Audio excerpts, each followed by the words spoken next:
The Reformed Gamers is brought to you 100% independent and ad-free thanks to our dear patrons over on patreon.com/thereformedgamers. To get yourself sweet perks such as early access to all of our episodes, special episodes of the podcast, and more, head over to patreon.com/thereformedgamers today and consider lending support to the show.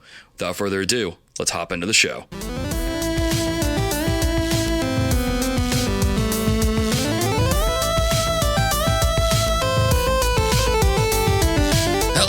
Welcome, dear listeners, to episode 147 of The Reformed Gamers, the show all about theology, video games, visiting the Umbrella Corporation one more time, and anything else that we can think of. I'm your host, Logan, and joining me for this very special episode of talking about the Resident Evil movies, well, at least the first three, is host of Cinematic Doctrine, Melvin. Good sir, man. Say hello to the dear listeners. Hello. How are you guys? We're great. Yay! Oh man, good stuff. Well, man, I'm excited to have you on. Glad to have you on. Now, for some of our dear listeners who maybe aren't familiar with the podcast, Cinematic Doctrine, man, what is it? What do you do on the show? How can people find it? Yeah, so Cinematic Doctrine started as a means to bridge the gap between Hollywood and cinema culture and Christianity. I grew up in a pretty conservative church, and as I was growing up, I wasn't necessarily a film person then, but I was a very geeky person. And one of the big struggles was the church didn't really know what to do with me.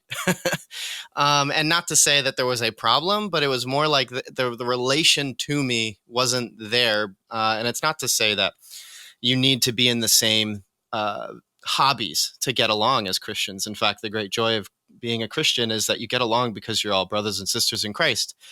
But as someone growing up and needing to know more about Christ, it was hard for people to do that icebreaker of getting to know each other. And so seeing that as a problem with Christianity to cinema, I've decided it was the arrogant decision to be the person to break that ice.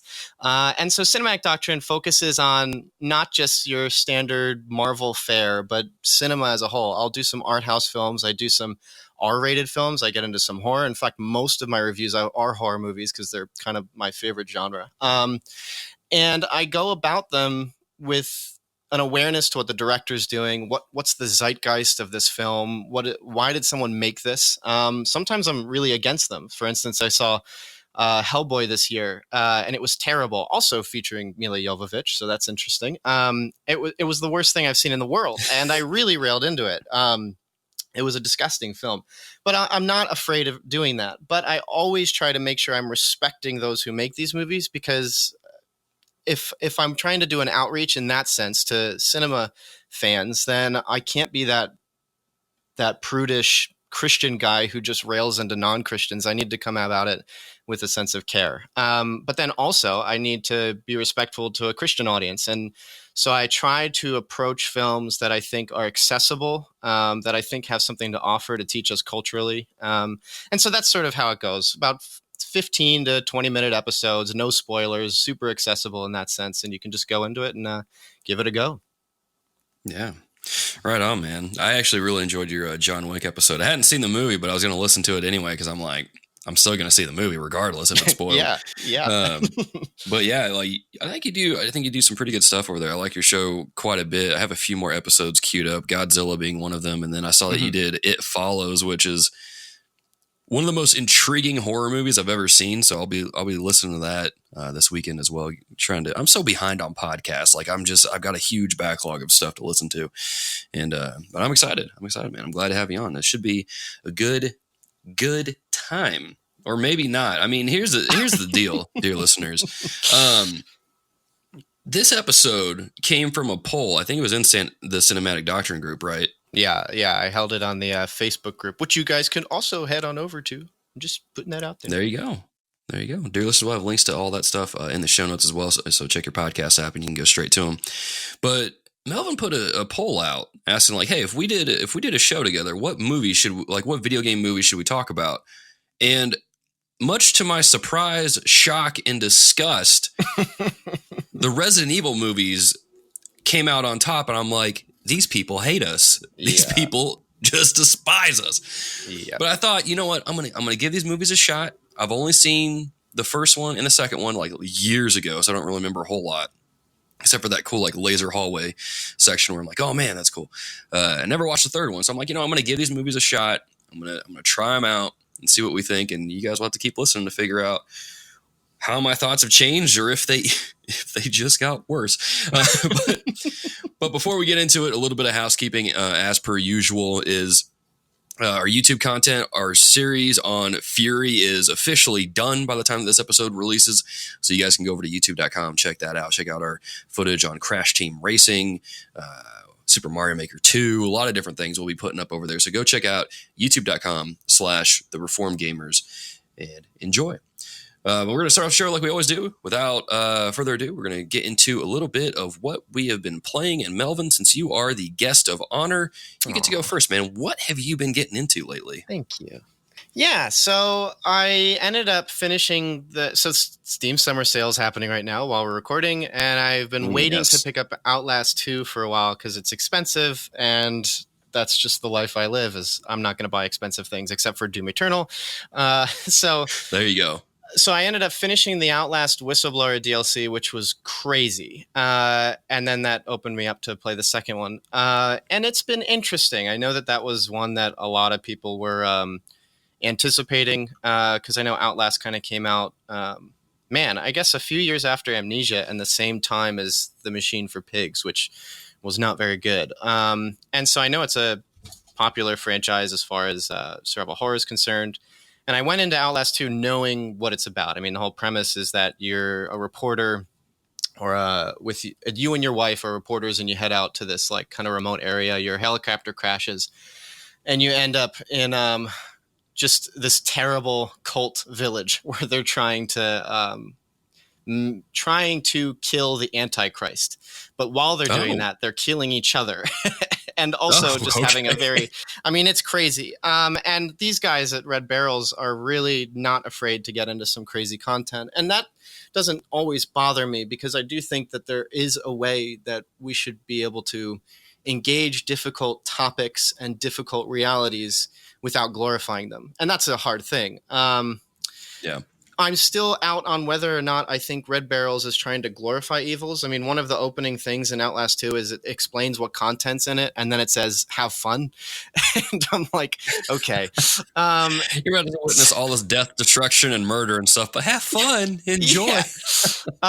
But it's been pacing itself well, and as gameplay is concerned, video games are like a simulation, and if it's going to simulate a horror setting, and I'm playing a character who's trying to get away from that, as far as I'm concerned, I'm not the one doing the bad things. So I don't feel too bad playing it, but it's been interesting. But once I finish it, I'll know if it was worth my time or not. And that really depends on whether or not I keep trying to do achievements. So we'll see how it goes.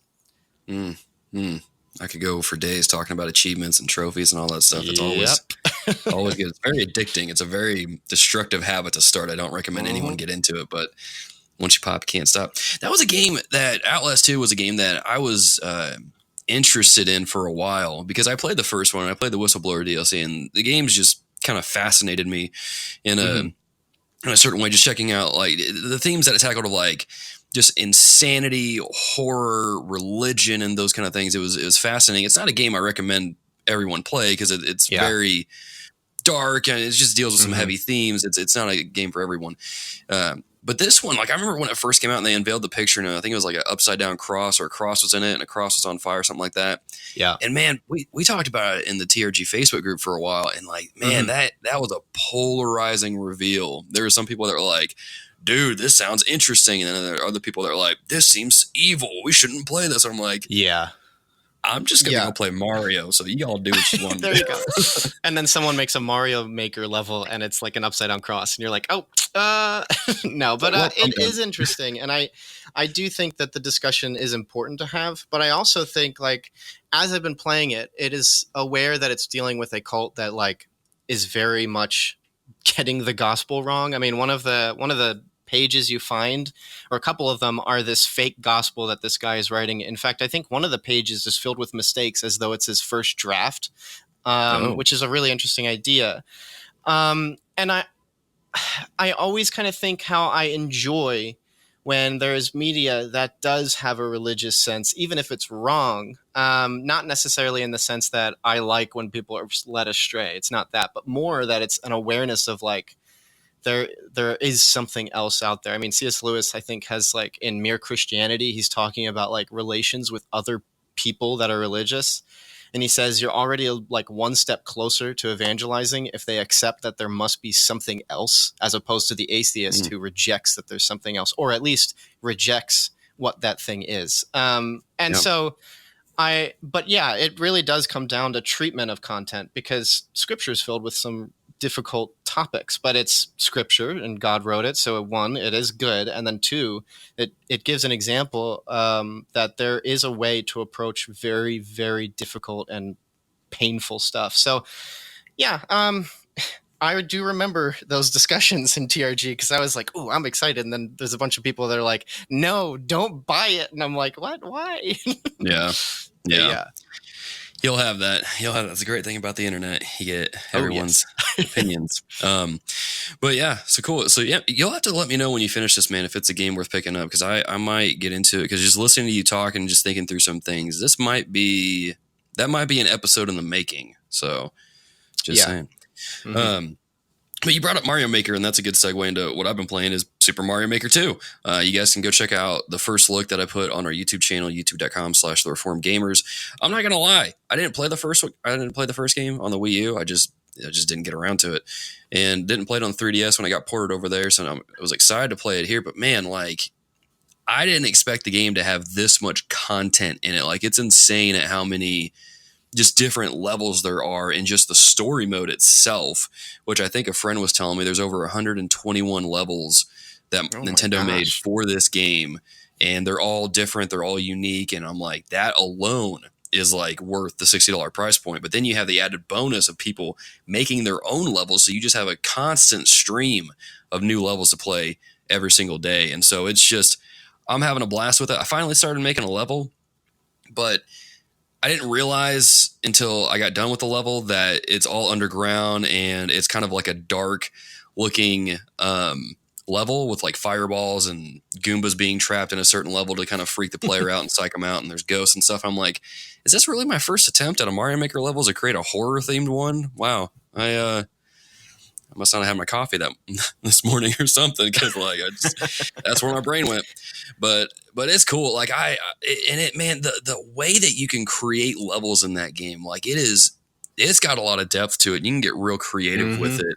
Like, man, there's some tinkering I've got to do with a few levels, because I didn't know that apparently in the game, when you're playing through the story mode, you come across this one mission where you go into this room, there's 4 doors, and you can go into each door, and you have to get coins in there in order to make it to the end. And I'm like, man, can I make a level like that? Because it's crazy at how just playing through even just the story mode gets you kind of going and gets your creative juices flowing on like what kind of levels you can make. And there's some truly cool levels out there that people have made so far, and there's also some truly frustrating levels that people have made so far. Like, I don't know why people make them so hard, but it's cool. Like, I'm always astounded with these kind of games, and I was the same way with Little Big Planet. Just the level of creativity that people have when you give them the tools and they start playing with the different things, and it's amazing to see what people can make. It's really cool. Shout out to Holy Headshot from Everyday Gamers, dude. Your son's first level that you had me try out was really, really fun. Really enjoyed that. It's kind of like a GTA level. Not really. That sounds bad. In the description, it said play it like GTA, and I'm like, so beat up people and take their money? But no, what you got to do is take this car, get to the end of the level. It's a whole thing. I'll put the code for the level in our show notes, and you guys can try it out for yourselves. But it was really cool. I had a lot of fun with it. I really enjoyed it, and then found out that other people are a little more crazy with the levels they make, and they make them hard. But yeah, I'm having a blast with Super Mario Maker 2. Like, it's super cool. I am really, really enjoying that game. So I can't wait to play more. A lot of fun to watch those runs on Twitch too. What are the Kaizo runs and stuff like that? Now everyone can make something that's just a nightmare to play through. Yeah. You said Kaiser run. It made me think of the Kessel run in like, what was it, 10 parsecs or something like that? Star Wars Yeah. reference. Yeah. But anyway, so let's keep going with the show here. Melvin, man, what have you been reading? What kind of books have you had your nose into as of late? So I kind of do this back and forth between fiction, nonfiction, fiction, nonfiction, and I'm sort of in the nonfiction area. So I just finished this week Plugged In by Daniel Strange. It was a book that released a couple weeks ago, I want to say. And the premise is how to engage media of any kind from a biblical perspective. It's got an opening from or a foreword from Tim Keller, which I think is intentional, other than the fact that it was like, oh, Tim Keller just really liked my book. Let's get him to. I think it's purposeful because the book feels a lot like if anybody listening has read Center Church by Tim Keller. It has a lot to do with when you enter into a culture and want to evangelize, and Center Church specifically about planting a church. How do you do that? And it's basically look and listen at the culture and then respond to it, either by encouraging what is God honoring in the culture and directly pointing that to God, and rebuking what is not good in that culture. And the only way you can do that is if you engage it. And that engagement requires some respect, and engagement requires knowledge. It's one of the things with like Cinematic Doctrine that I try to do is I don't just watch the film and talk about it, but I need to engage it. I need to engage the people, whether it be crew or actors or the director. And it was good. I was hoping it had a little more of a modern sense to it, but it is a primer on how to do this with anything. And I think that's good because it makes it long lasting. I think you could read it 10, 20 years from now. And if getting 200-page basically essays, Christian essays, is still a popular thing for seminarians and pastors alike, then this one will be one that sticks around for a while. It's much easier to chew on than Center Church, which is like 500 pages and reads like a textbook. But it was really good. And now I'm just finishing up. This is just funny, but it's just really a fascinating story. I'm reading this book on Princess Diana. It's called Diana: Her True Story in Her Own Words by Andrew Morton. And it is the series of interviews that basically broke the story that like her life was not the fairy tale life that people were both antagonizing and also trying to say like, let's live up to that. It's what broke the fact that like she was living a marriage that was very, very painful. It speaks to a cultural reality of I don't know if this is too buzzwordy, but patriarchal society, because all of these things were like prior to the book's release. You would almost blame her for a lot of things.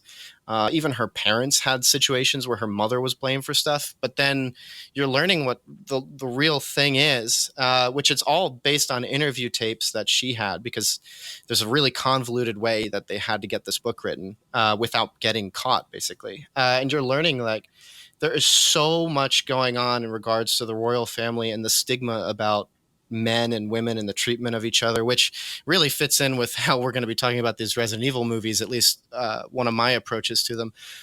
And it's wonderful. I don't know how I feel about saying it's entertaining, because it is a very painful story, but it is a very painful story that I think exhibits one of the big modern difficulties of this age, where we're sort of coming to terms with mistreatment of women, the way men look at women, the way women look at themselves in regards to men, which again, I mean, studying for Resident Evil with some of the interviews from Mila Jovovich is just, the Lord could not have timed just what I've been going through better.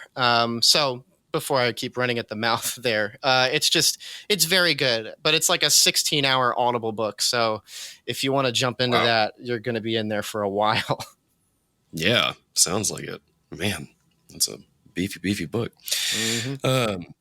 As far as what I've been reading then, because for the dear listeners that don't know, because we're recording this one in so close proximity to episode 146, what I've been reading hasn't really changed a whole lot between then, except for the fact that I've been diving headfirst into Mistborn, Hero of Ages, and it's not necessarily a theological text. It's not anything that it's fiction. You know, one of the things that you hear a lot is that, or at least among pastors, that, you know, they're especially from our wives, is that we need to read fiction or read something so we're not constantly in like study mode, because then our brains are just going to shut down and we're going to get cranky, and been there, done that, and that's not fun. So been trying to kind of relax a little bit with some of my reading and take it easy and take it slow. And so I've been trying to finish this book for the last like year, it feels like, because I'm such a slow reader.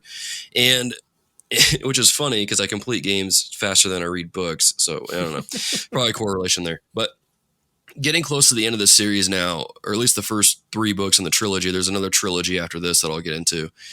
But coming to the end of this is just, I don't know, dear listeners, if there's any podcasts out there that like talk about books from a Christian perspective and have covered these books, let me know, because there's a lot of thoughts I have in regards to this series, because it deals a lot with religion and faith. It is a pretty big theme across all these books, and it asks some really good questions about it. I can't get too deep into it because of spoiler territory in case any of y'all are going to read the book, but I mean, even in the first book, they have this, basically the premise of the first book is this band of thieves, outcasts, and assassins are getting together to take down the Lord Ruler, who is essentially the god of this like planet thing.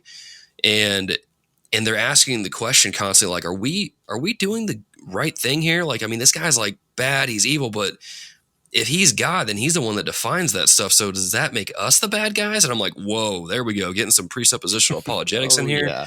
Like, so it asks a lot of really good questions, and it has a lot of good character development in that regard, to where it's just not, I find it, I don't see it in a whole lot of places. You know, some of you guys might read more than I do and you might see it, but as far as I know, Brandon Sanderson is a Mormon. And so that explains why some of that is in there, and it's kind of subtly tucked in there, like what C.S. Lewis has done in some of his books. But man, it's a fascinating series. It's unlike anything I've ever really read before, and I like just the writing of it. It's solid writing. Brandon Sanderson is a gifted writer, and you really see some of his faith kind of come through the books with the different characters. And even this last book has been all about, at least with one character, like finding hope, finding faith. What does that even mean? Why do people have that? How can they cling on to that in these really dark times? And so just for me, as I'm going through that and reading that, it's just, especially paying attention to that character, who's the one that I've been focused on the most because I care about it a lot. You know, I think we all can relate to that, of this idea of where we're struggling with faith. Maybe a tragedy happened, or we're going through a dark time or tough time, and we're wondering, like, you know, how do we keep the faith? How do we stay strong in God? And so, you know, it's been interesting to watch this character's journey, kind of going through that and being able to relate to a few areas with that. But man, it's cool. It's a book that'll make you think. It's a book that you'll have fun with. But yeah, I'll say it right now. And I think I recoed this several episodes ago when I talked about the first book, which is probably a year ago now that I think about it, 2 years ago maybe. Yeah, Mistborn is a great book series. If you guys haven't read that yet, check it out. It's fascinating. If you guys pick it up and do all that, let me know and we'll talk about it. I'm tempted to do another giveaway, but I'll refrain. I'll keep it to Twitter if we want to give a copy of this book away and go from there. But yeah, that's what I've been reading. It's been a trip. It's been cool to kind of come to the end of this thing. It's almost like an Avengers, if Infinity War Endgame kind of moment for me with this book. So it's cool. I'll stop rambling though, because I could keep going and tripping over my words. But we gotta get to the topic at some point. So let's just get into it, man, without further delay. Let's talk about the first 3 Resident Evil movies. And dear listeners, let me just say this at the start. Okay. If you guys like this episode enough and you guys want us to talk about the next 3 or 4 movies that are in the series, let us know. I will watch the remaining movies.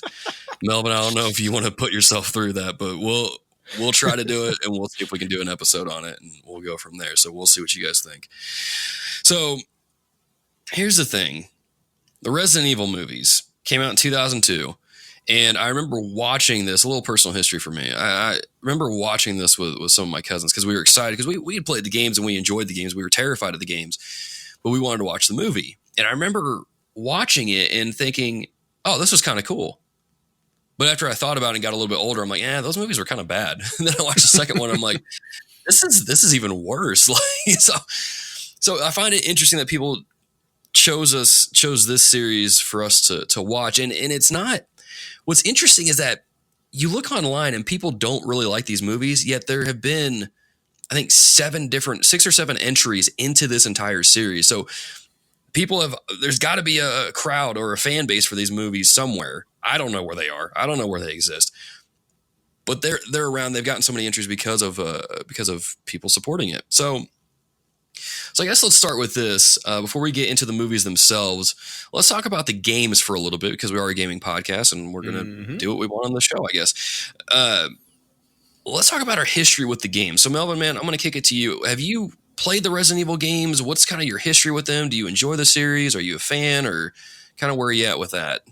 Yeah, so going through the series from, I guess, chronologically, from the beginning, I've played a bit of Resident Evil 0, which is one of the best puzzle games I've played, but it's also very tedious. I didn't finish that one. Yes. I've beaten Resident Evil 1 back when the PSP had a bunch of ports, so I played it on my PSP with my headphones, so when that dog comes crashing through the window, I jumped. It always gets you, man.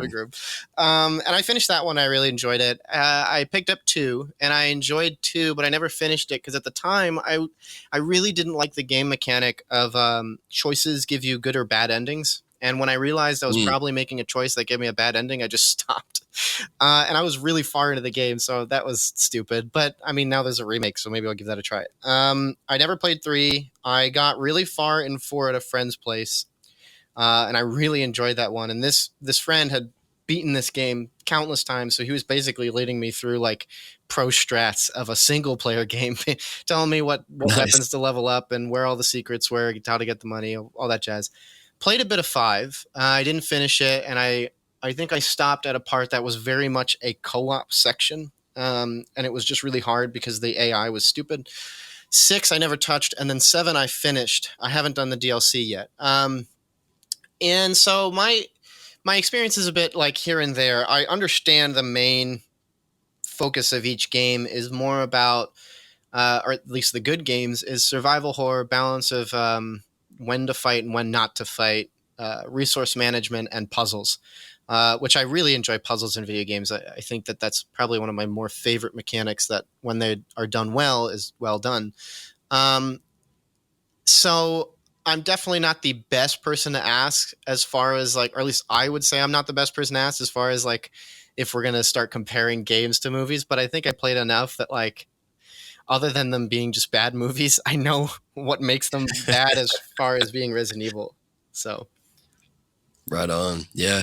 Dude, I think we talked about this on the Resident Evil 2 episode we did. You guys can go back and listen to that. But I've played just about every mainline Resident Evil game. 0 is one of my favorite games. That was one of the ones I played on GameCube and just adored it. It is tedious for sure. I went back and played it a couple of months ago, and I'm like, man, were the puzzles always like this? Was this game always like that, like the inventory management and everything? Golly. Then I finally finished the first Resident Evil around that same time as well. Did all that in prep for Resident Evil 2 remake. Did play Code Veronica X finally, which is actually one of my favorites. It's really good in my opinion. And I think that one was supposed to be Resident Evil 3, if I remember correctly, because Resident Evil 3 was a prototype of 2. I'm getting that mixed up. But anyway, I played Resident Evil 3 for like literally 10 minutes because I was too afraid of the spiders at the time, and I was afraid they're going to jump out, and I'm like, I'm not playing this, so I shut it off and took it back to the video store, and played through Resident Evil 4. I don't know how many times now. I bought it so many times on multiple consoles. Played Resident Evil 5. Tried to play Resident Evil 6 multiple times, but I just hate that game with a passion. It's just, it's so bad. Resident Evil 7 Biohazard, played that. I feel like I did all that. Did I missing anything? I feel like that's it. I didn't play any of the side games really, like Umbrella Chronicles, Raccoon City, and all that jazz, because I heard really terrible things, and 2, I just had no desire to play them because they're not mainline games technically. They're just kind of spin-offs. Yeah. And I do have the Revelation games, though, and I do need to play through those because I've heard those are pretty good, and plus Claire Rarefield is the main character of Revelations 2, and I really like her as a character. She's cool. But so yeah, I've played these games quite a bit. I really enjoy this series, even though it terrifies me. You bringing up the dog crashing through the window scene, yep, kind of gives me a little bit of PTSD almost. Like even when I was playing through it a couple months ago and then it happened again, like I knew it was coming. Yep. Like I knew it was going to be there, but it happened and it still scared me all the same. And I paused the game and went and just took care of just you go to your consoling fridge, myself. You grab yourself some water, eat a cheese cube, take a break, maybe pray a little, get back to it. Man, cheese cube sounds so good right now. But yeah, anyway, so that's kind of our history with the games there. You know, we've played them. So I wouldn't say that we're aficionados, but it's like what Melvin said, you know, we know why these movies are bad in relation to the games. So let's start with that. Let's just give our quick thoughts on these first three movies we watched, which was Resident Evil Apocalypse, Resident Evil Extinction. Melvin, what's your overall thoughts on those first three movies? Yeah, so they're definitely dad sci-fi. They're the kind of thing where when your dad is going upstairs to just like iron some of his clothes, he puts on Sci-Fi Channel and goes, I'll just watch that. And if it's not Sharknado, it's Resident Evil. And he's just going to go through it. And he's going to be like, you know, some of these things are pretty cool, but, you know, it's also really stupid. And then when you watch it, you go, no, it's actually just really stupid. Especially the third best film. way to describe the movies. Yeah, right. I mean, there's just a list of dad sci-fi out there. Con Air is one of my favorite just dad films, just period. Yeah. But what is it? Don't come any closer. The bunny gets it. There was no scenes like that in Resident Evil, unfortunately. But I wish there was. It would have been so much better. It would have made them better. But the third film is definitely the best one as far as like the three we've watched because it's just not. I mean, it is a movie. The other two aren't movies. They're not. They're just scenes. Yeah. Especially the second one is just scenes that happen. It's just terrible. So, somebody really hated us when they voted this in. And when you're asking, like, hey, if listeners, you want to hear us do the others, it's like, okay, do you think your listeners hate you? I mean, you have good reviews on iTunes. Don't test them. But yeah, an interesting experience as far as all three were concerned, and dad sci-fi is just the perfect name for these.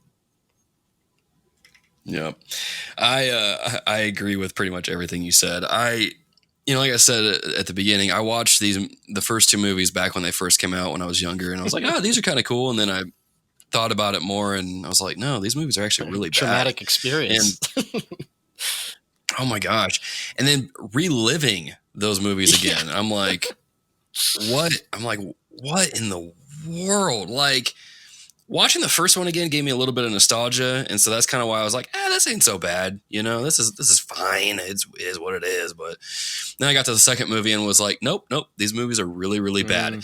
And the third one, I agree with you. Like the third one isn't as bad as the other two. It's definitely strays away from the Resident Evil formula the most in terms of like umbrella and like it feels in a weird way kind of like Mad Max almost to a degree, like a budget Mad Max kind of movie because it's in the Nevada desert. There's crazy people. It's just weird zombie birds. Now that I remember that, anyway, it's like Birdemic. There was like Birdemic for some reason. It was so weird. So weird. But like, and then Ashanti was in there, which threw me off. I'm like, wait, Ashanti, like the R&B artist? Like, you're in a movie? Oh man. But yeah, oh my gosh, these movies were painful to watch. I was sitting there watching them, and my wife unfortunately was sitting next to me being subjected to this terribleness. And I watched all three movies in like one morning. Like I woke up Saturday morning, I was like, they're all on Amazon Prime, I'm going to watch them all. And like I was sitting there and I just gave this like just really bad commentary the entire time I was watching all three movies. It was like Mystery Science Theater almost. And so my wife looks at me and she's like, these movies are really bad, but your commentary is making them more enjoyable. So just keep doing it. And what's weird, I think I might have mentioned this in pre-show, but like I got to the end of the third movie and I saw the next one was on Amazon Prime, and I went to go start it, and my wife was like, I thought you were only going to watch the first three. And I'm like, it's on here. We're paying for it. Might as well watch it. And she was like, don't do that. Just don't. But yeah, it's as someone who's played the games a lot too, oh man, it was hard to watch because they got so much wrong. But that's kind of where let's lead into that a little bit, because the movies are obviously different than the games, and they kind of have always been that way, at least with video game adaptations of movies or movie adaptations of video games. And so I mean, you both have played the games enough to know kind of like where they've strayed away. Are there any positives that they did in these movies where they made them different than the games? I mean, apart from like, I don't have to actually fight Nemesis, so I'm not scared at all. That was a great one. But like, what are some ways that these movies strayed from the games? Well, as far as good things are concerned, you can count those on your hands. And I actually think you said the third one felt like it strayed the most. I actually felt it was the closest because it was a survival movie, and they're counting their shots and they're trying to make sure they're getting stuff. And I'm like, hey, that feels more like a game than the first film, which did all these weird CG map things, as if to say you're popping up in the map to see the hive, whatever.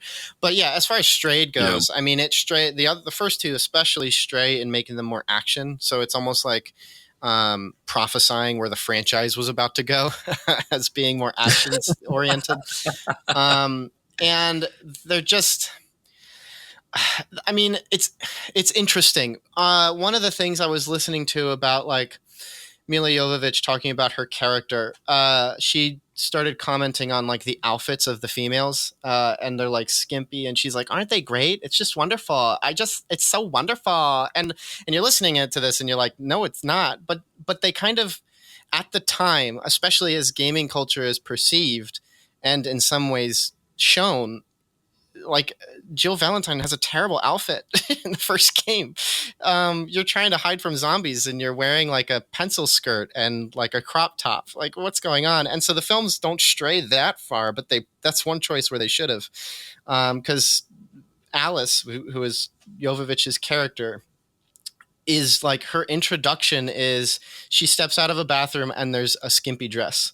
And you're just immediately rolling your eyes. But then, like, as it continues, it's not like a survival horror. Like the whole first film is they're in this facility, and it's this facility where something happened, and it's not even stars. It's just some sort of military group comes in and is like, "We're here to shut down the AI and figure out what went wrong." And it's like Cube. If you've seen Cube, it's these people wake up in a cube and they have to get out, and there's these weird traps, and it's just not the games. I mean, if they are like the games, they're probably the latter parts of the games when you learn that it's a sci-fi corporation, that there are these evil people. Whereas the movie is like, it's like Anderson, who directed and wrote it, thought the coolest bits were the sci-fi stuff and not really the zombies, not really the survival horror, and decided that's what this movie needs. And it's like, no, the movie doesn't need that at all. It needs like 4 characters trying to survive. That's all you need. It's weird. And then even the second one strays further, because the second game is like the most survival horror as far as the first 3 for me, not playing the third. So I guess I can't really speak to that, but but the second one is like super actiony, super, let me just put it this way. The games are clever. The games are smart. They're puzzle games more than they are anything else. I mean, the entire survival horror aspect is a puzzle in itself. It's a matter of placing the bullets you shoot at a zombie are the puzzle pieces. You decide when and where to place them because you have to think about what's next in this puzzle. And the movies are someone's thought of what gamers like, which is basically skimpy dressed women and violence and stupid scenes like a fan fiction, rather than what the games actually attracted people to, which was the survival horror puzzles. And so they really stray from anything that you would have wanted from from any game movie, as far as I'm concerned. But that's such a difficult thing when you're translating from one medium to another. But yeah, I mean, the third film is the most like it, so I'll just leave it at that. Yeah. And I would agree with pretty much everything there. Like I remember when I watched this movie for the first time and I was expecting like a horror movie for it to be really scary and stuff, to be like what the first game was. I just remember that feeling you get when you walk into the mansion for the first time in the first game, and there's like this sense of isolation, of loneliness. And as you're going through and exploring, there's dark shadows and you don't know what's around the corner. And then you come across the zombie for the first time and you're like, oh my gosh, there's a lot of really good terror moments in there. And just none of that is in the movie. it's like what you said. He just thought all the cool stuff was the sci-fi bits, and it's like it's one of those things where you can't really call like a movie Resident Evil just because you have a liquor, you have the T virus, you have Umbrella, and then like just because you have those things in there doesn't make it a Resident Evil movie. Doesn't make it a Resident Evil story. It's just you have. It's like what you said. It's like a fanfic kind of thing, a fan fictional story, and it just doesn't work. And to go to the outfits and stuff, like that's the other thing too. The first game, you have the STARS members going into the mansion and they're wearing like tactical gear and bulletproof vests, and they have like these knife pockets and pouches with like different tools and stuff. And Jill's the master of unlocking and all that. And you lose all of that. And in Resident Evil Outbreak, which by the way, I hate how they numbered these movies or named them, because like it made it so hard for me to figure out which one was the next one to watch, and it just made it bad. Amazon didn't order them properly. You have to basically see release dates, and that's how you know what the order is. Exactly. But even that aside, it's like, especially when you see in the movie, Jill's outfit is really stupid. Terrible. Just terrible. They're all really stupid. But her outfit is from Resident Evil 3. Right. Yeah. And I'm like, if she's part of STARS, she should have some tactical gear, but like you're introduced to her, she goes into the police station, just starts shooting at zombies all over the place. I'm like, this would never happen. Like, what? Because you go to Resident Evil 2 and there's zombies in there, but they're dispersed across the police station. And when Leon goes in for the first time, he runs into, oh man, I'm blanking on his name, but he runs into another cop who's been injured, and just like, it's just better. It's paced better. Mm-hmm. This one is just like, hey, let's make it all actiony and cool and have like Jill walk in and shoot and stuff, and then like establish her character as this awesome action character. Yeah. Like, yeah. And I'm like, no, it's dude, like I don't. It really is. It made me think of Transformers actually. Yes. Yeah. But like it's just not good. And that's kind of the frustrating thing for me, is that like there's elements in these movies that I see, I'm like, if you develop this further, if you focused on that a little bit more, you could have had a good movie. Mm-hmm. It could have been a decent movie, but they didn't. And I feel like that's so true of most video game, like most movies that are based on video games, is they just try to cater to a wide audience. But it's like, if you just take what makes the game good and focus on that, you'll have a good movie. It's like I saw on Twitter earlier today that the director of the Uncharted movie says he's not going to directly adapt the game because it would make for a terrible experience. And I'm like, no, it would make for a great experience. Don't mess with the formula. Don't change Nathan Drake. Like, don't, and I get that they're artists and they're trying to, do their own thing and make it their own and put their own stamp on it. But like, that only goes so far. And so we could sit here and talk about just really bad video game adaptation movies, and I think that concept is overdone. But I think what we could do with some of the time here is focus on some of the movies, or focus on the movies themselves, and like, is there anything that's good about them? Is there anything that stood out that we were like, this is really cool, or like from a biblical perspective? I mean, I'm gonna let you take over on that one there, Melvin. But just kind of that's the platform, I guess I'll put you up on. Jeez. So is there anything good about these movies as far as their video game is concerned? No, there isn't. The third film is the only one that's really worth watching. And it's the sort of film you put on when you're having a party, you have a couple of beers and you're just trying to, you're not watching the movie. It's just noise in the background if you're not going to just put on music. But even then it doesn't really work, because there is just weird nudity, because as far as the visual sense of these films is concerned, it's basically saying like, this is what video gamers like, and trying to just show you strange skin focused shots. There's a lot of compromising scenes where, and I despise this, when there are people getting hurt and there's like compromising visuals of them. And I'm saying this as someone who has watched, I binged within 2 weeks, like parts 1 through 8 of Friday the 13th. So my tolerance is high, Oh, wow. but I despise the treatment of people as though they're just objects for murder and sex. So, and I really only watch them to see is there one that's worthwhile, which is part 6. So, just putting that out there. Because it's not actually trying to compromise anybody. And these films have that visual sense. So I don't even know if there are good things, is it even worth putting up with? Because I like full body suits a lot, and so like you have in 2, Nemesis is a practical suit, and no matter how like clunky and stupid it is, because there is literally a fist fight that Alice and Nemesis have, and it's like it's starting to happen, and I'm like, this is gonna look terrible. Like the only way they're gonna make this work is if they have quick cut edits of like you don't actually see what's happening, but then you have like a thing going on, so you're like, okay, something's happening, I just can't see it. It's like putting a filter over your eyes, which you should be doing with the whole film anyway, because why would you want to watch these?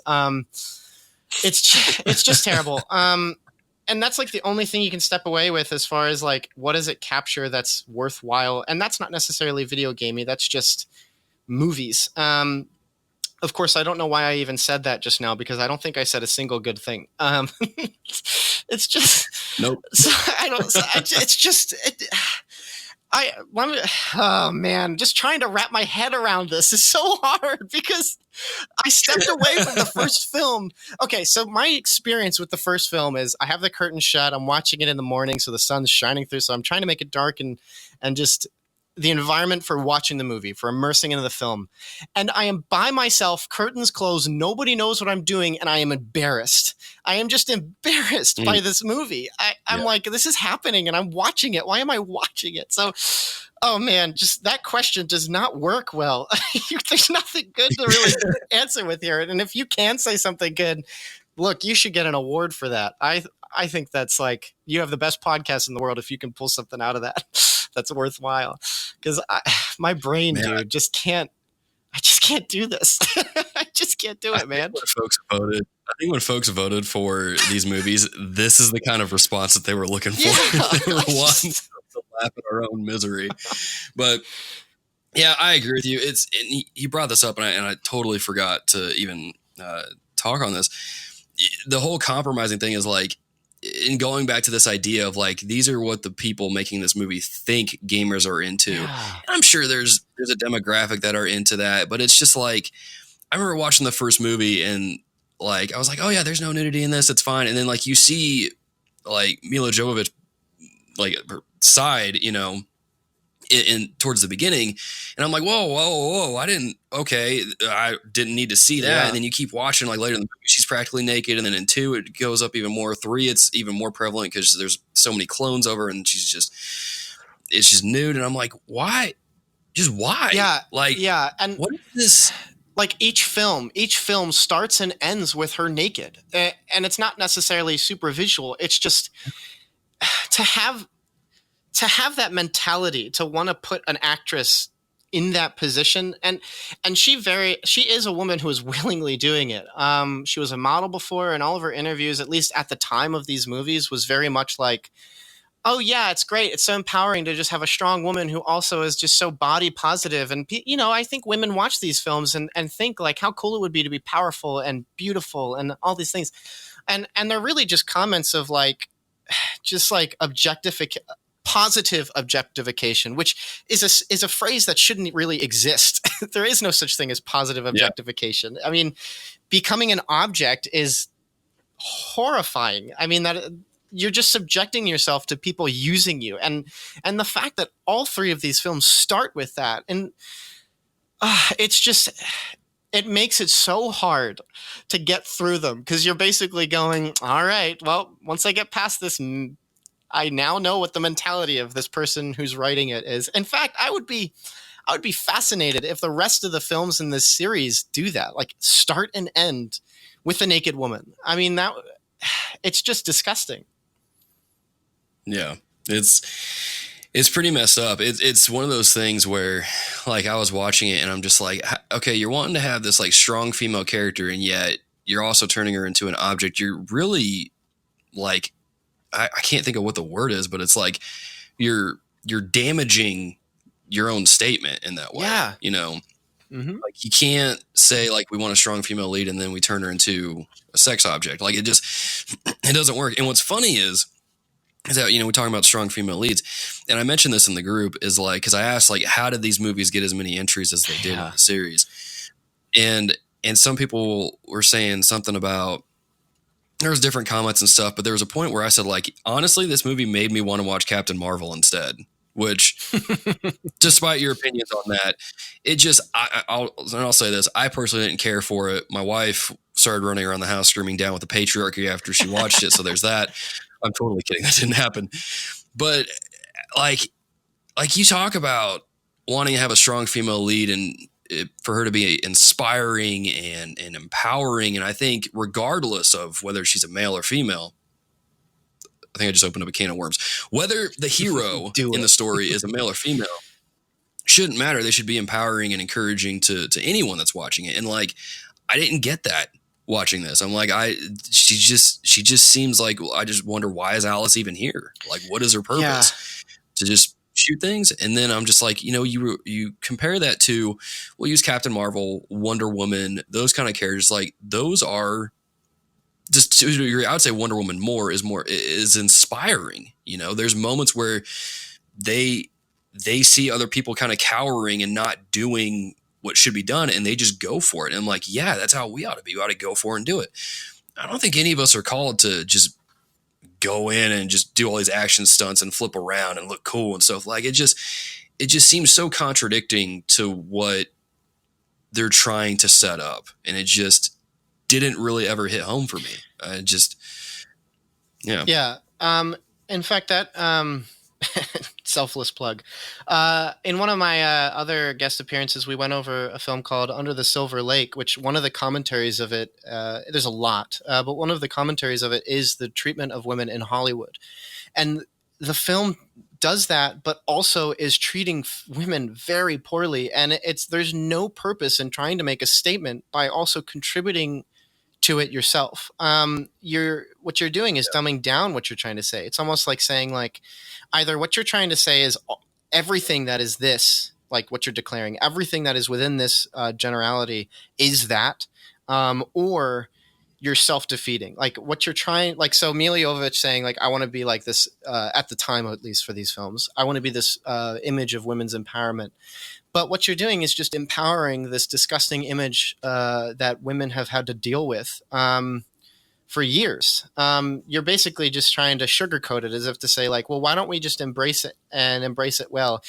And that doesn't work when your first film is you have no lines, you're being dragged around, and then you just kick things. And with compromising shots of the fact that you're wearing, like, a dress. And then even the second film had this problem with, like, so the Nemesis fight made me think of how there's these fighter games where you have the men which are decked out in super crazy suits, and they're like, either they're monstrous or really affected by some sort of lore that turns them into a lizard. I don't know. I'm just making stuff up. And then you have the female characters, which are very sexualized, even if they have the exact same backstory. Like, they could both be from the same clan of people or race, and the woman will always look much more like a sex icon than the men, where the men look like a monstrous beast. It's really bizarre.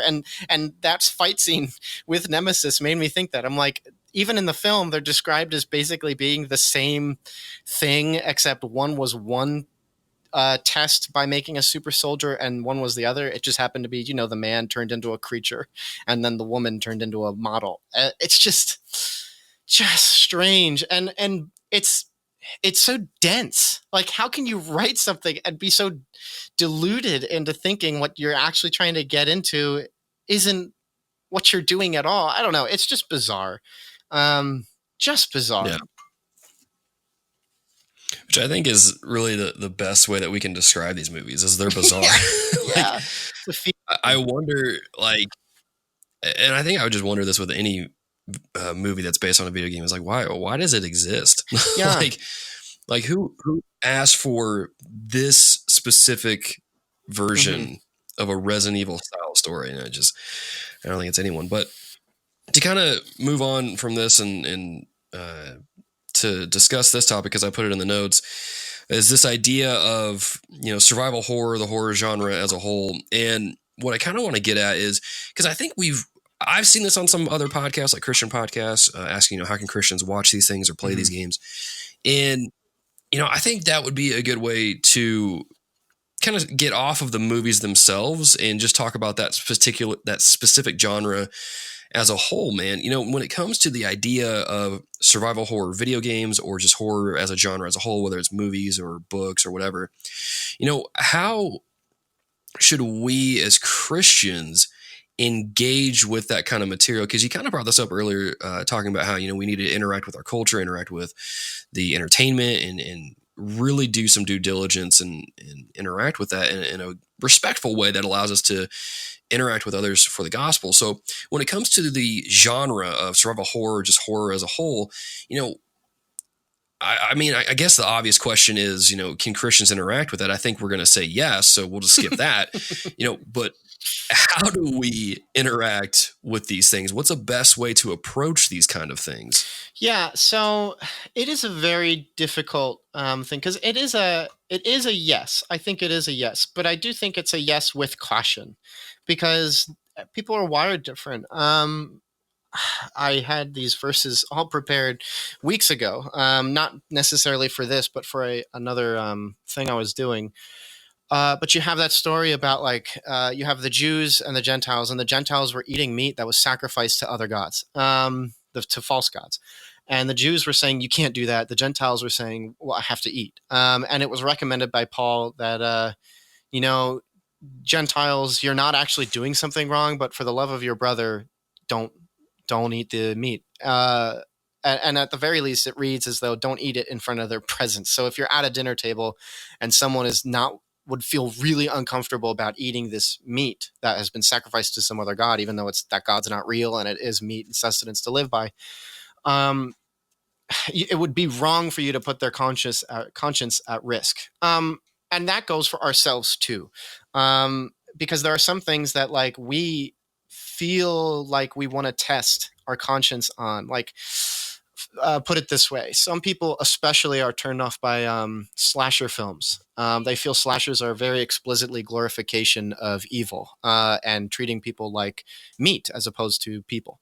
And there are a lot of slashers like that. And they want to test their conscience. They want to say, I want to go ahead and try one of these things, as if to be I want to go ahead and try a new food. But the reality is these things aren't food. They're really things you're taking in. And so caution.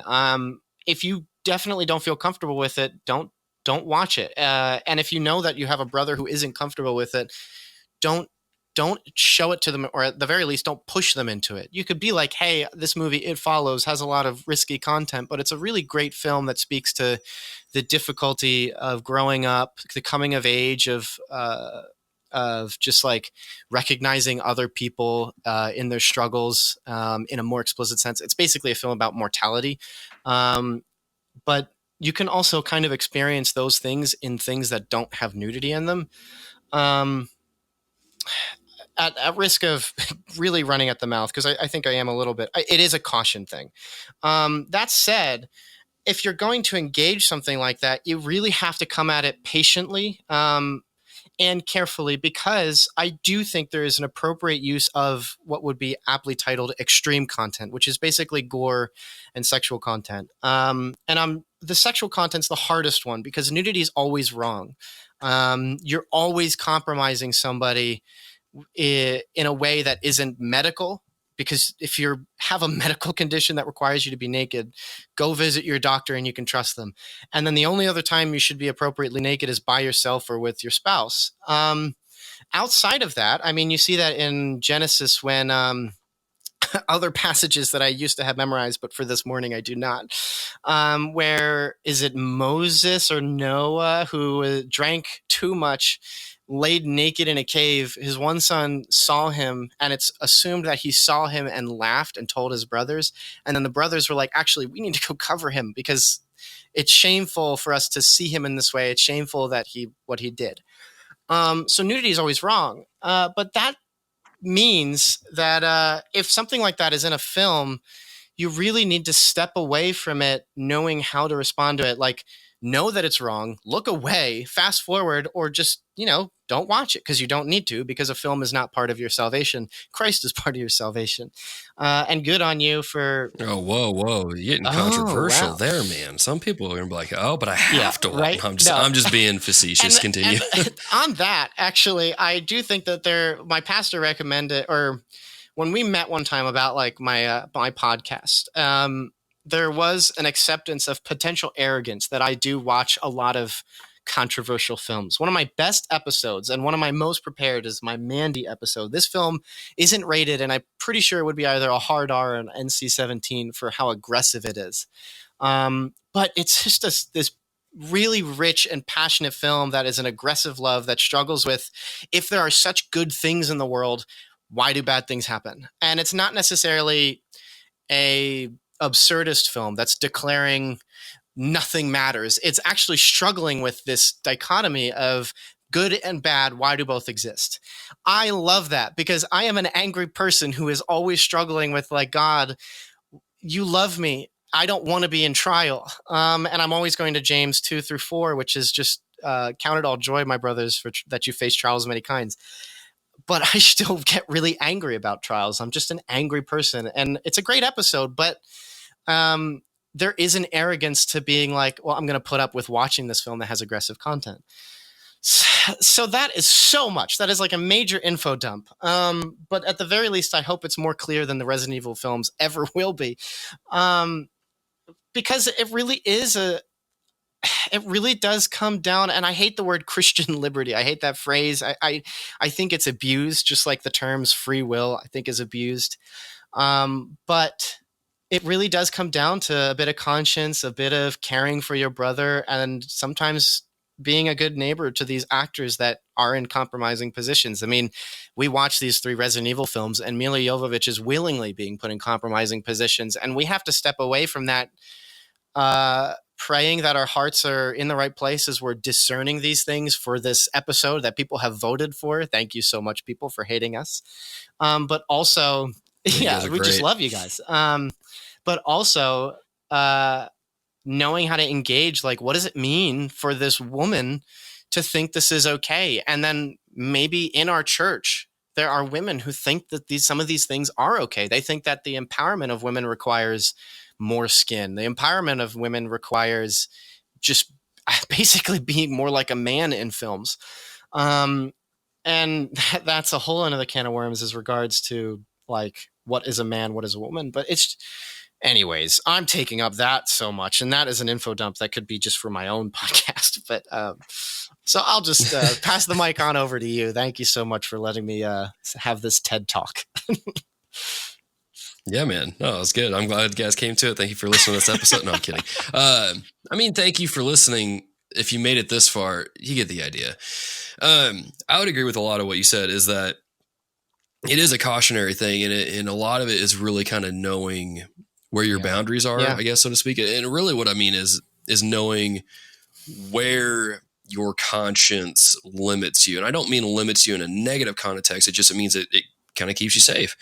Because there's some content, a lot of content probably, for being honest, that we don't need to engage in because it will affect us in a negative way. You know, there's a lot of movies. I actually, my thing is with horror movies, or at least with games, like, I love horror games. I love playing them because I like seeing if I get scared and just kind of overcoming that fear. Like, I'm the kind of guy that, like, when I hate being fearful of stuff. And so one of the ways that I get over it is I face my fears. It's actually a actual, like, psychological practice thing that people will recommend, you know, because I have years ago used to have really bad arachnophobia. And so I got just mad one day. I was like, I hate being afraid of this. This is stupid. You know, if God created spiders, then I shouldn't really be afraid of them. So I'm going to get over it. So I Google searched images of spiders and was terrified for an entire afternoon and went into a corner and cried. But it's one of those things where, like, I like to face my fears. I like to overcome those things and be like, look, it's fine. And that's what I do with video games. Now, movies is a little bit of a different story because I've learned just over the years, I can't watch certain horror movies because they will stick with me long after the movie has ended, especially things that deal with, like, demons or demonic possession or anything relating to that. So I stay away from those movies because I once it's in my head, it's going to mess with me, and I don't need that. So it's definitely one of those things, though, that I think that it's not a genre that should be wholesale avoided by Christians. And I'm not telling you to go out and watch like every single horror movie ever made, dear listeners. Don't hear me saying that, because there's some truly, truly bad ones like Resident Evil. But the thing is like, within that genre, you can really tackle some themes in a unique way that gets you to think in a way that you probably never considered before. I just off the top of my head, I can't think of any movies that necessarily do that. So, it'll be something I'll have to think about if you'd like. Come back later. I prepared for this. Yeah. Go for it, man.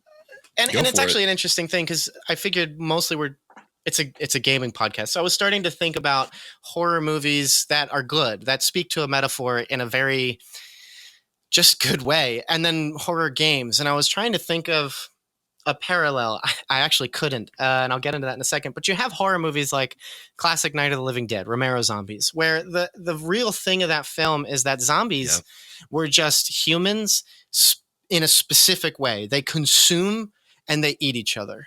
It's a very, very dark way of looking at humanity. But then the survivors are just more complex. They have more things that they consume. They have their own objectives, and they will put other people in positions that are like, actually, you're just something for me to consume in my adventure to consume more things. And then you have Candyman, which is by this guy that I can't remember, Clive Barker. Clive Barker wrote Candyman, and the movie is this metaphor of capitalistic and white academia basically just exploiting other cultures, specifically Black communities, because the film deals with difficulties of gentrification and basically doing studies for their, like the whole premise is this woman is writing a thesis paper on like modern folklore, and she's visiting this place that's just filled with a lot of just poverty-stricken people, and the whole film is very much aware of racial tension. And then you even have a modern film like Babadook, which is a lot about depression, and even the way it resolves itself is like depression remains. You just have to learn to tend to it, learn to take care of it, and not in a damaging way. And I started to think, like, how do video games do that? Because I love horror movies. I love how they do that. And they can, when they're really bad, they're terrible. And they're offensive even. But when they're really good, you step away and you go, wow, like this was just basically a metaphor, a hyperbole of something that is very real. And that is a lot of discussion that you can't get in like other types of movies. Like I don't really step away from a Marvel movie feeling that way. There's some that you can get with that, like Civil War, or not Civil War, Winter Soldier. You step away from, and it's very much a like. Apart from releasing moments after drone strikes, the whole film is about like, what if a government could just immediately take out a bunch of people with drone strikes? You can step away about like government control, like what does it mean for there to be justice, and going so far as to stop justice, or I'm sorry, stop bad things before they happen. Is that actually justice? And you don't get that from a bunch of films. So horror does that, but survival horror games, I'm like Amnesia. Like, what did I get from that? I don't know. I just really enjoyed it. Outlast. What did I get from that? I don't know. I really just enjoyed it. Resident Evil. What do I get from Resident Evil? What is it teaching me? Capitalism bad, corporate bad. Like, okay, like I already knew that, but it's not really doing it in a specific way. It's almost entirely enjoyment. And it made me think of the late famed film critic Roger Ebert, who has this whole thing where he didn't think video games were art, which is going to disappoint a lot of your listeners.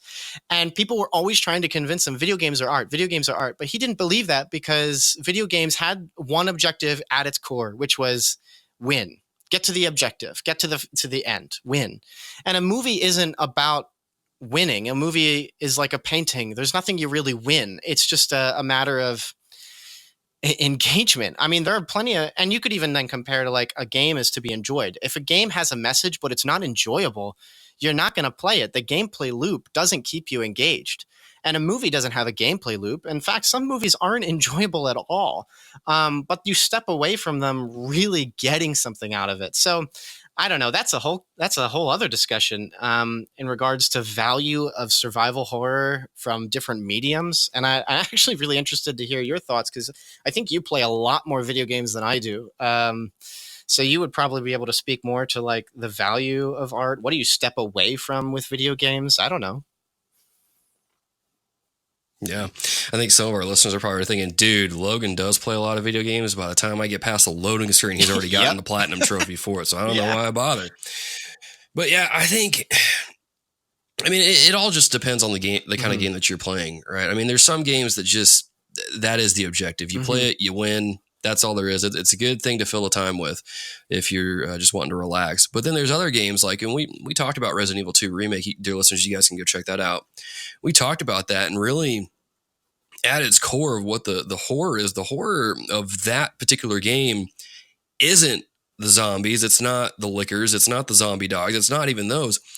The true horror of those games is Umbrella's just ruthless pursuit for power, for control, for money, and they'll step on anyone and everything to get to it. They don't care what happened to Raccoon City. They just were trying to make a bioweapon to use it to make money and then to control people. And it's one of those things where I don't know that it's necessarily a critique of capitalism. It's just a critique of what happens when someone is just so obsessed with an idol that they don't care what happens to anyone else. They're just looking out for their own thing. And that's the true evil of those games is not the zombies or anything like that. Those are kind of toppings to the dressing, but the true meat of the horror of those games is that. And in a lot of ways, it's a cautionary tale. You know, this is how we shouldn't be as people, whether we run a business or run a society or whatever. We shouldn't be so evil in that degree, so that not only are we just evil in and of ourselves, we're evil to those around us. And in a way, in so doing that, you are not loving your neighbor, you know? But I mean, that gets a little more nuanced, but that's the thing with those. I mean, God of War, we talked about that, speaks to fatherhood, what that means, what it means to be strong, yet at times, kind of, what's the word? Just like more subtle, I guess, cause you see Kratos struggle with that a lot. You got Rise of the Tomb Raider. What does it mean to be obsessed with just like, those kind of things? Like, that's kind of what we do on the show is we try to get real deep about this. And I think some people are just like, I was just trying to get the achievement to blow up 10 barrels. You guys are going hard. But I mean, that's the thing that, especially when it comes to survival horror, there's some games that honestly are just there for kicks and giggles. They're just there to kind of scare you and just have a good time. But there's other games like Resident Evil series that, yeah, they are off the wall. They are bombastic. They're almost like the Fast and the Furious of video games, like to a degree. Right?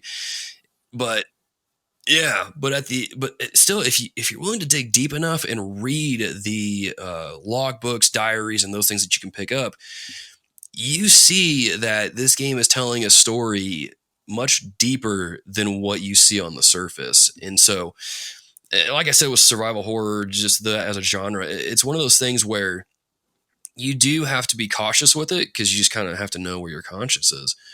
But at the same time, if you're willing to push past the zombies or the giant spiders or whatever it is, you'll see that the game is often trying to tell you like, this is the fallout of what happened here. And in a way, it's warning us to be better people, to do better, to do more. And the question is, well, how do you do that? How do you get to that? And of course, we as Christians will say it's only through Christ, but that's kind of where we're at with that. I did want to, because we're starting to run out of time here.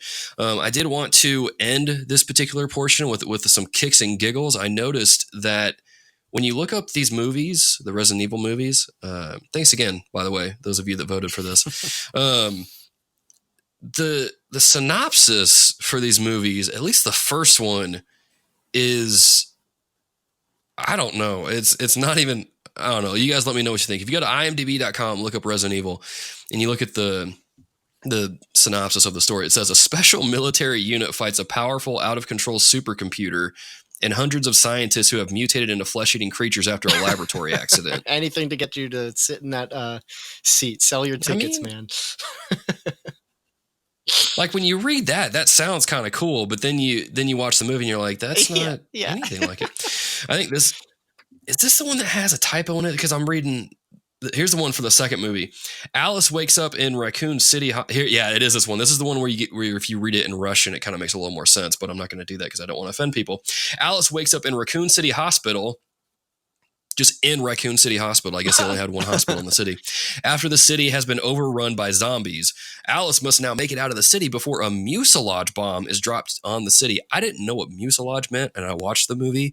Basically what it means is like a giant sticky bomb is what it is. So they're just shooting silly string at people.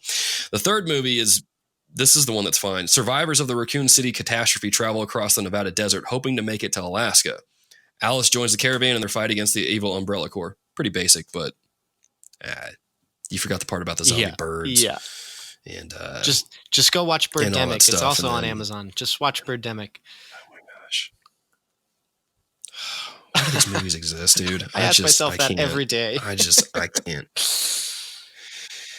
Why do these exist? Dear listeners, if you enjoyed this, like I said, I really don't want to watch the next movies, but if you guys enjoyed this enough and you think we can have a discussion based on those movies, you let us know. If we get no feedback, though, this will be the only time we talk about the Resident Evil movies on this podcast. And then, I don't know, I think Melvin, if you've heard his responses, he's probably never going to talk about this again on his show. Oh, man.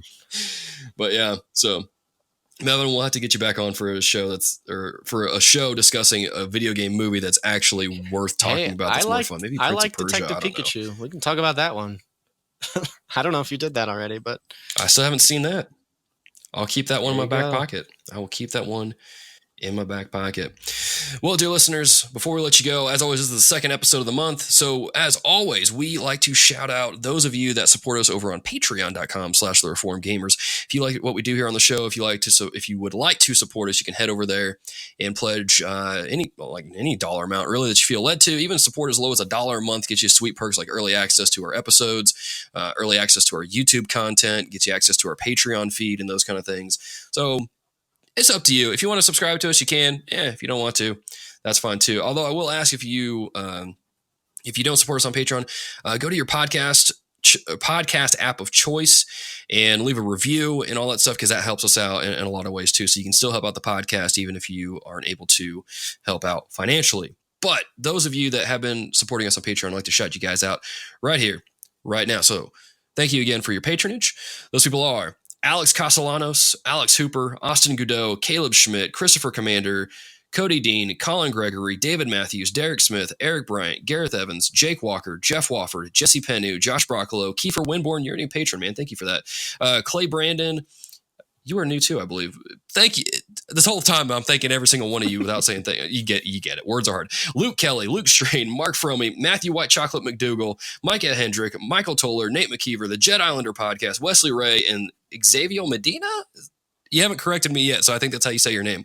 But anyway, guys, thank you for supporting us over on patreon.com. Really appreciate that. Without you guys, we wouldn't be able to do our YouTube content. Without you guys, we wouldn't be able to use the Zencaster program that we use for our interviews to bring some good quality audio. I mean, just without you guys, we wouldn't be able to do a lot of the stuff that we're doing now. So thank you guys so much from the bottom of our hearts. Now, before we let you go, as always, some recos. Melvin, man, besides your rad podcast, what should the dear listeners check out? Yeah, so 2019 has been a terrible year for movies. I've hated it. But this year, Paul Thomas Anderson released a short film on Netflix called ANIMA, which is featuring 3 songs from Tom York's new solo album, who is the lead singer for Radiohead.